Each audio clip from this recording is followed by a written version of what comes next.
Hey Glendale, I'm Harper Brady, and you're watching the 10th episode of the Glendale 411.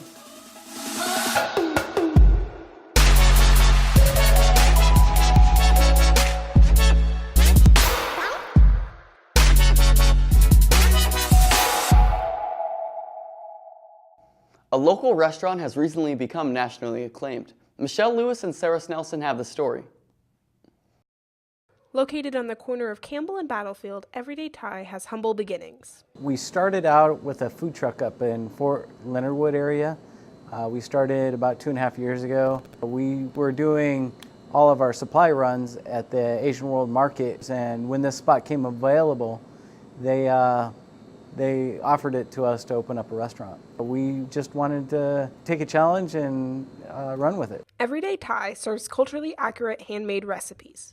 My wife grew up in Thailand, and she's just a phenomenal cook. She developed her sauces, and she has just developed the recipes from her knowledge of Thai food and, knowing what people like. Everything is made fresh, fresh vegetables, meats are never frozen. Just dedication to the restaurant, dedication to taking care of people and serving quality food. Over the course of our first year, we were receiving reviews on Yelp, the majority of which were 5-star reviews.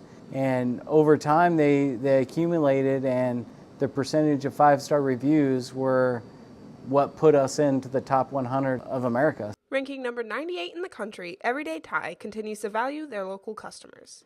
A customer was in here for the first time and brought it to our server's attention that we made this list. Before that, we didn't even know there were Yelp Top 100 lists.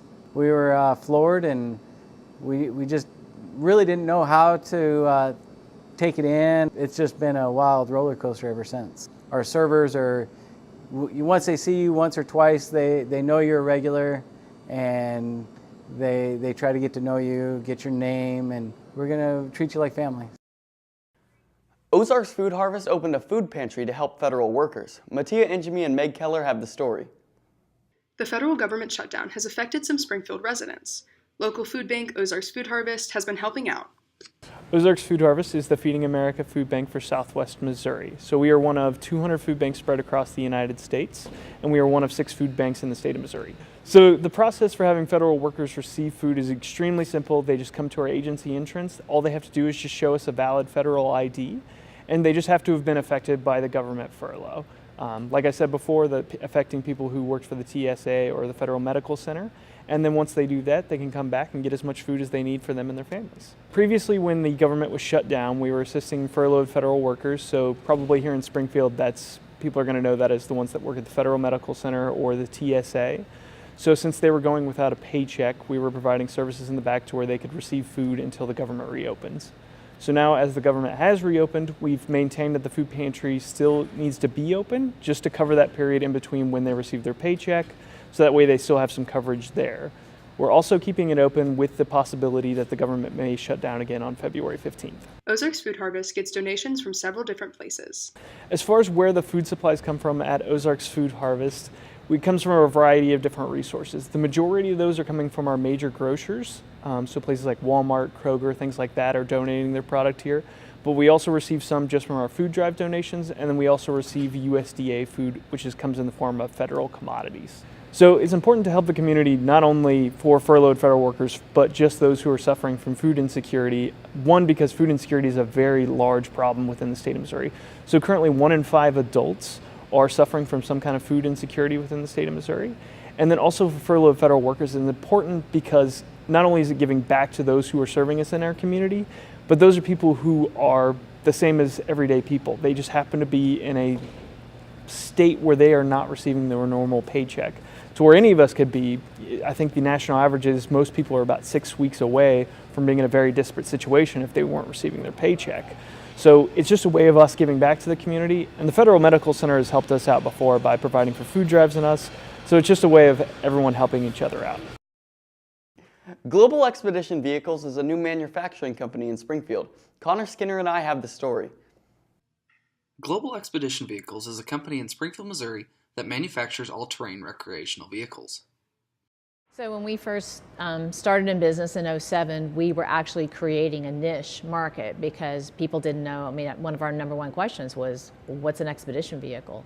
And so over the past 10, 12, 14 years, we've seen the awareness increase. The word now is overlanding. The overlanding community is huge now. And so, yes, this industry has come from what is it to how can I get one of those? So after we built our first truck, we went to South America for a year, came back, decided we were going to build commercially, and we got our first facility in 2007 in Ozarks. And since then, we've moved 4 times because we keep outgrowing the space. We've been in a couple different locations in Nixa, and we've been at this location in Springfield for the last year. In their new larger facility, they are able to work vertically and more efficiently with the added space. So a year ago, we moved to this larger facility in Springfield so that we could maximize our production. We're very vertically integrated with cabinet shop, metal shop, panel shop, and so now in this location we're able to actually produce more vehicles just because we have this space, so our production can expand.